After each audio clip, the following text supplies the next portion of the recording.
Tip number 1.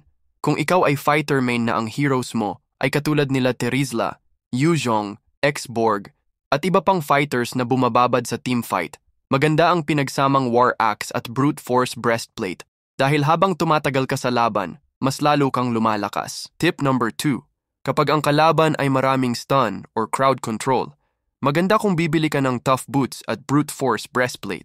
Merong resilience ang dalawang items na yan kung saan hindi ka sobrang tagal ma-stun ng kalaban.